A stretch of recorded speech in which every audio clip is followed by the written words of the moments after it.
تفہیم القرآن، روزانہ ایک رکوع، ترجمہ و تفسیر کے ساتھ قرآن کو سمجھیں۔ سبسکرائب کریں اور جڑے رہیں۔ أَلَمْ تَرَ إِلَى الَّذِينَ قِيلَ لَهُمْ كُفُّوا أَيْدِيَكُمْ وَأَقِيمُوا الصَّلَاةَ وَآتُوا الزَّكَاةَ فَلَمَّا كُتِبَ عَلَيْهِمُ الْقِتَالُ إِذَا فَرِيقٌ مِّنْهُمْ يَخْشَوْنَ النَّاسَ كَخَشْيَةِ اللَّهِ أَوْ أَشَدَّ خَشْيَةً وَقَالُوا رَبَّنَا لِمَ كَتَبْتَ عَلَيْنَا الْقِتَالَ لَوْلَا أَخَّرْتَنَا إِلَىٰ أَجَلٍ قَرِيبٍ قُلْ مَتَاعُ الدُّنْيَا قَلِيلٌ وَالْآخِرَةُ خَيْرٌ لِّمَنِ اتَّقَىٰ وَلَا تُظْلَمُونَ فَتِيلًا۔ تم نے ان لوگوں کو بھی دیکھا جن سے کہا گیا تھا کہ اپنے ہاتھ روکے رکھو اور نماز قائم کرو اور زکوٰۃ دو۔ اب جو انہیں لڑائی کا حکم دیا گیا تو ان میں سے ایک فریق کا حال یہ ہے کہ لوگوں سے ایسا ڈر رہے ہیں جیسا خدا سے ڈرنا چاہیے یا کچھ اس سے بھی بڑھ کر۔ کہتے ہیں خدایا یہ ہم پر لڑائی کا حکم کیوں لکھ دیا، کیوں نہ ہمیں ابھی کچھ اور مہلت دی۔ ان سے کہو دنیا کا سرمایہ زندگی تھوڑا ہے اور آخرت ایک خدا ترس انسان کے لیے زیادہ بہتر ہے، اور تم پر ظلم ایک شمع برابر بھی نہ کیا جائے گا۔ تو ان میں سے ایک فریق کا حال یہ ہے کہ لوگوں سے ایسا ڈر رہے ہیں جیسا خدا سے ڈرنا چاہیے یا کچھ اس سے بھی بڑھ کر۔ اس آیت کے 3 مفہوم ہیں اور تینوں اپنی اپنی جگہ صحیح ہیں۔ ایک مفہوم یہ ہے کہ پہلے یہ لوگ خود جنگ کے لیے بیتاب تھے، بار بار کہتے تھے کہ صاحب ہم پر ظلم کیا جا رہا ہے، ہمیں ستایا جاتا ہے، مارا جاتا ہے، گالیاں دی جاتی ہیں، آخر ہم کب تک صبر کریں، ہمیں مقابلے کی اجازت دی جائے۔ اس وقت ان سے کہا جاتا تھا کہ صبر کرو اور نماز و زکوٰۃ سے ابھی اپنے نفس کی اصلاح کرتے رہو، تو یہ صبر و برداشت کا حکم ان پر شاق گزرتا تھا۔ مگر اب جو لڑائی کا حکم دے دیا گیا تو انہی تقاضا کرنے والوں میں سے ایک گروہ دشمنوں کا ہجوم اور جنگ کے خطرات دیکھ دیکھ کر سہما جا رہا ہے۔ دوسرا مفہوم یہ ہے کہ جب تک مطالبہ نماز اور زکوٰۃ اور ایسے ہی بے خطر کاموں کا تھا اور جانیں لڑانے کا کوئی سوال درمیان میں نہ آیا تھا، یہ لوگ پکے دیندار۔ مگر اب جو حق کی خاطر جان جوکھوں کا کام شروع ہوا تو ان پر لرزہ طاری ہونے لگا۔ تیسرا مفہوم یہ ہے کہ پہلے تو لوٹ کھسوٹ اور نفسانی لڑائیوں کے لیے ان کی تلوار ہر وقت نیام سے نکل پڑتی تھی اور رات دن کا مشغلہ ہی جنگ و پیکار تھا۔ اس وقت انہیں خوریزی سے ہاتھ روکنے اور نماز و زکوٰۃ سے نفس کی اصلاح کرنے کے لیے کہا گیا تھا۔ اب جو خدا کے لیے تلوار اٹھانے کا حکم دیا گیا تو وہ لوگ جو نفس کی خاطر لڑنے میں شیر دل تھے، خدا کی خاطر لڑنے میں بزدل بنے جاتے ہیں۔ وہ دست شمشیر زن جو نفس اور شیطان کی راہ میں بڑی تیزی دکھاتا تھا، اب خدا کی راہ میں شل ہوا جاتا ہے۔ یہ تینوں مفہوم مختلف قسم کے لوگوں پر چسپاں ہوتے ہیں اور آیت کے الفاظ ایسے جامع ہیں کہ تینوں پر یکساں دلالت کرتے ہیں۔ اور تم پر ظلم ایک شمع برابر بھی نہ کیا جائے گا، یعنی اگر تم خدا کے دین کی خدمت بجا لاؤ اور اس کی راہ میں جانفشانی دکھاؤ تو یہ ممکن نہیں ہے کہ خدا کے ہاں تمہارا اجر ضائع ہو جائے۔ أَيْنَمَا تَكُونُوا يُدْرِككُّمُ الْمَوْتُ وَلَوْ كُنتُمْ فِي بُرُوجٍ مُّشَيَّدَةٍ وَإِن تُصِبْهُمْ حَسَنَةٌ يَقُولُوا هَٰذِهِ مِنْ عِندِ اللَّهِ وَإِن تُصِبْهُمْ سَيِّئَةٌ يَقُولُوا هَٰذِهِ مِنْ عِندِكَ قُلْ كُلٌّ مِّنْ عِندِ اللَّهِ فَمَا لِهَٰؤُلَاءِ الْقَوْمِ لَا يَكَادُونَ يَفْقَهُونَ حَدِيثًا۔ رہی موت تو جہاں بھی تم ہو وہ بہرحال تمہیں آ کر رہے گی، خواہ تم کیسی ہی مضبوط عمارتوں میں ہو۔ اگر انہیں کوئی فائدہ پہنچتا ہے تو کہتے ہیں یہ اللہ کی طرف سے ہے، اور اگر کوئی نقصان پہنچتا ہے تو کہتے ہیں یہ تمہاری بدولت ہے۔ کہو سب کچھ اللہ ہی کی طرف سے ہے۔ آخر ان لوگوں کو کیا ہو گیا ہے کہ کوئی بات ان کی سمجھ میں نہیں آتی، اور اگر کوئی نقصان پہنچتا ہے تو کہتے ہیں یہ تمہاری بدولت ہے۔ یعنی جب فتح و ظفر اور کامیابی اور سرخروئی نصیب ہوتی ہے تو اسے اللہ کا فضل قرار دیتے ہیں اور بھول جاتے ہیں کہ اللہ نے ان پر یہ فضل نبی صلی اللہ علیہ وسلم ہی کے ذریعے سے فرمایا ہے۔ مگر جب خود اپنی غلطیوں اور کمزوریوں کے سبب سے کہیں شکست ہوتی ہے اور بڑھتے ہوئے قدم پیچھے پڑنے لگتے ہیں تو سارا الزام نبی صلی اللہ علیہ وسلم کے سر تھوپتے ہیں اور خود بری و ذمہ ہونا چاہتے ہیں۔ ما أصابك من حسنة فمن الله وما أصابك من سيئة فمن نفسك وأرسلناك للناس رسولا وكفى بالله شهيدا من يطع الرسول فقد أطاع الله ومن تولى فما أرسلناك عليهم حفيظا۔ اے انسان، تجھے جو بھلائی بھی حاصل ہوتی ہے اللہ کی عنایت سے ہوتی ہے، اور جو مصیبت تجھ پر آتی ہے وہ تیرے اپنے کسب و عمل کی بدولت ہے۔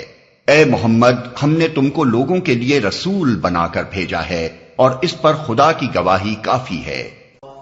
جس نے رسول کی اطاعت کی اس نے دراصل خدا کی اطاعت کی، اور جو منہ موڑ گیا تو بہرحال ہم نے تمہیں ان لوگوں پر پاسبان بنا کر تو نہیں بھیجا ہے۔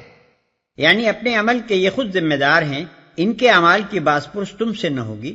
تمہارے سپرد جو کام کیا گیا ہے وہ تو صرف یہ ہے کہ اللہ کے احکام و ہدایات ان تک پہنچا دو۔ یہ کام تم نے بخوبی انجام دے دیا۔ اب یہ تمہارا کام نہیں ہے کہ ہاتھ پکڑ کر انہیں زبردستی راہ راست پر چلاؤ۔ اگر یہ اس ہدایت کی پیروی نہ کریں جو تمہارے ذریعے سے پہنچ رہی ہے تو اس کی کوئی ذمہ داری تم پر نہیں ہے۔ تم سے یہ نہیں پوچھا جائے گا کہ یہ لوگ کیوں نافرمانی کرتے تھے۔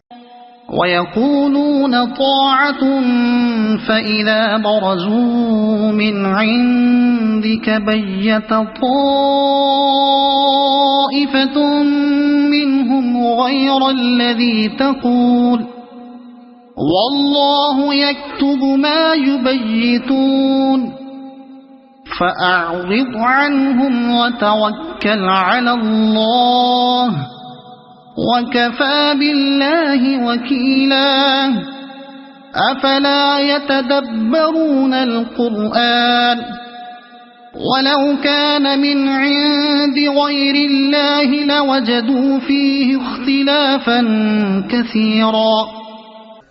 وہ منہ پر کہتے ہیں کہ ہم مطیع فرمان ہیں، مگر جب تمہارے پاس سے نکلتے ہیں تو ان میں سے ایک گروہ راتوں کو جمع ہو کر تمہاری باتوں کے خلاف مشورے کرتا ہے۔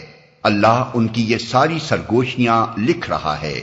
تم ان کی پرواہ نہ کرو اور اللہ پر بھروسہ رکھو، وہی بھروسے کے لیے کافی ہے۔ کیا یہ لوگ قرآن پر غور نہیں کرتے؟ اگر یہ اللہ کے سوا کسی اور کی طرف سے ہوتا تو اس میں بہت کچھ اختلاف بیانی پائی جاتی۔ منافق اور ضعیف الایمان لوگوں کی جس روش پر اوپر کی آیتوں میں تنبیہ کی گئی ہے اس کی بڑی اور اصلی وجہ یہ تھی کہ انہیں قرآن کے من جانب اللہ ہونے میں شک تھا۔ انہیں یقین نہ آتا تھا کہ رسول پر واقعی وحی اترتی ہے اور یہ جو کچھ ہدایات آ رہی ہیں براہ راست خدا ہی کے پاس سے آ رہی ہیں۔ اسی لیے ان کی منافقانہ روش پر ملامت کرنے کے بعد اب فرمایا جا رہا ہے کہ یہ لوگ قرآن پر غور ہی نہیں کرتے، ورنہ یہ کلام تو خود شہادت دے رہا ہے کہ یہ خدا کے سوا کسی دوسرے کا کلام ہو نہیں سکتا۔ کوئی انسان اس بات پر قادر نہیں ہے کہ سال ہا سال تک وہ مختلف حالات میں مختلف مواقع پر مختلف مضامین پر تقریریں کرتا رہے اور اول سے آخر تک اس کی ساری تقریریں ایسا ہموار یک رنگ متناسب مجموعہ بن جائیں جس کا کوئی جز دوسرے جز سے متصادم نہ ہو، جس میں تبدیلی رائے کا کہیں نشان تک نہ ملے، جس میں متکلم کے نفس کی مختلف کیفیات اپنے مختلف رنگ نہ دکھائیں اور جس پر کبھی نظر ثانی تک کی ضرورت نہ پیش آئے۔ وَإِذَا جَاءَهُمْ أَمْرٌ مِّنَ الْأَمْنِ أَوِ الْخَوْفِ أَذَاعُوا بِهِ وَلَوْ رَدُّوهُ إِلَى الرَّسُولِ وَإِلَى أُولِي الْأَمْرِ مِنْهُمْ لَعَلِمَهُ الَّذِينَ يَسْتَنبِطُونَهُ مِنْهُمْ وَلَوْلَا فَضْلُ اللَّهِ عَلَيْكُمْ وَرَحْمَتُهُ لَاتَّبَعْتُمُ الشَّيْطَانَ إِلَّا قَلِيلًا۔ یہ لوگ جہاں کوئی اطمینان بخش یا خوفناک خبر سن پاتے ہیں اسے لے کر پھیلا دیتے ہیں، حالانکہ اگر یہ اسے رسول اور اپنی جماعت کے ذمہ دار اصحاب تک پہنچائیں تو وہ ایسے لوگوں کے علم میں آ جائے جو ان کے درمیان اس بات کی صلاحیت رکھتے ہیں کہ اس سے صحیح نتیجہ اخذ کر سکیں۔ تم لوگوں پر اللہ کی مہربانی اور رحمت نہ ہوتی تو تمہاری کمزوریاں ایسی تھیں کہ معدود چند کے سوا تم سب شیطان کے پیچھے لگ گئے ہوتے کہ اس سے صحیح نتیجہ اخذ کر سکیں۔ وہ چونکہ ہنگامے کا موقع تھا اس لیے ہر طرف افواہیں اڑ رہی تھیں، کبھی خطرے کی بے بنیاد مبالغہ آمیز اطلاعیں آتی اور ان سے یکایک مدینہ اور اس کے اطراف میں پریشانی پھیل جاتی، کبھی کوئی چالاک دشمن کسی واقعی خطرے کو چھپانے کے لیے اطمینان بخش خبریں بھیج دیتا اور لوگ انہیں سن کر غفلت میں مبتلا ہو جاتے۔ ان افواہوں میں وہ لوگ بڑی دلچسپی لیتے تھے جو محض ہنگامہ پسند تھے، جن کے لیے اسلام اور جاہلیت کا یہ معرکہ کوئی سنجیدہ معاملہ نہ تھا، جنہیں کچھ خبر نہ تھی کہ اس قسم کی غیر ذمہ دارانہ افواہیں پھیلانے کے نتائج کس قدر دور رس ہوتے ہیں۔ ان کے کان میں جہاں کوئی بھنک پڑ جاتی اسے لے کر جگہ جگہ پھونکتے پھرتے تھے۔ انہی لوگوں کو اس آیت میں سرزنش کی گئی ہے اور انہیں سختی کے ساتھ متنبہ فرمایا گیا ہے کہ افواہیں پھیلانے سے باز رہیں اور ہر خبر جو ان کو پہنچے اسے ذمہ دار لوگوں تک پہنچا کر خاموش ہو جائیں۔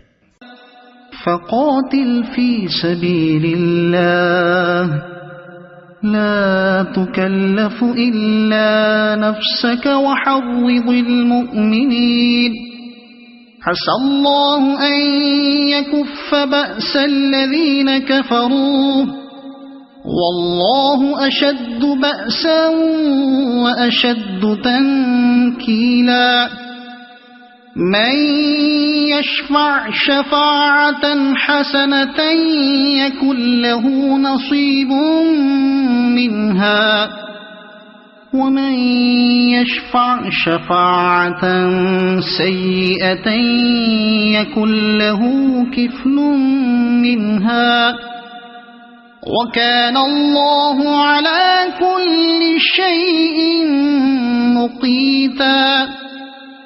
پس اے نبی تم اللہ کی راہ میں لڑو، تم اپنی ذات کے سوا کسی اور کے لیے ذمہ دار نہیں ہو، البتہ اہل ایمان کو لڑنے کے لیے اکساؤ، بعید نہیں کہ اللہ کافروں کا زور توڑ دے۔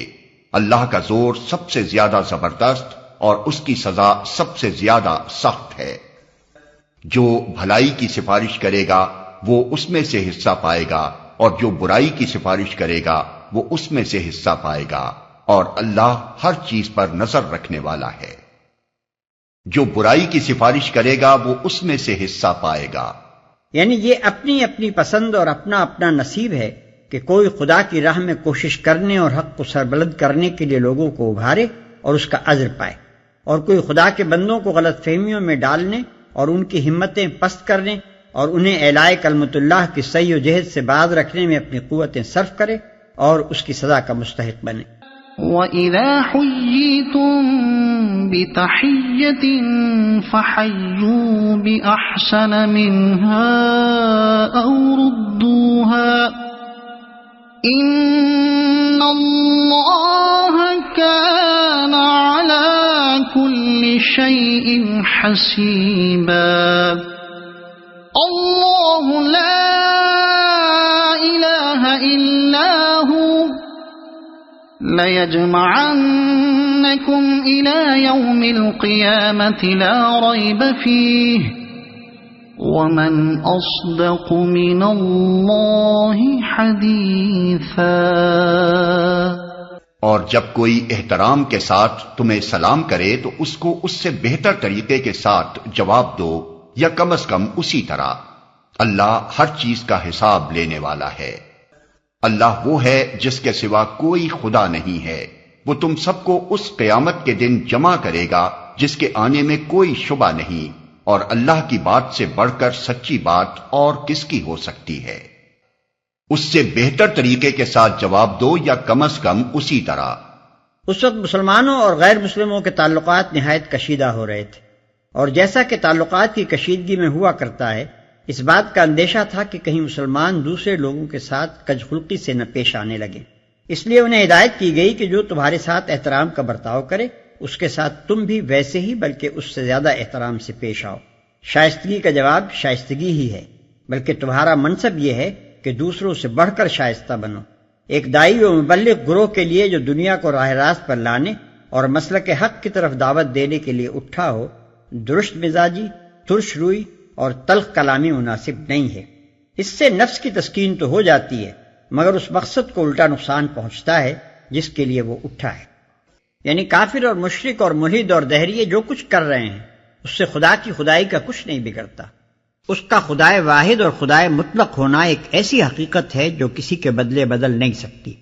پھر ایک دن وہ سب انسانوں کو جمع کر کے ہر ایک کو اس کے عمل کا نتیجہ دکھا دے گا۔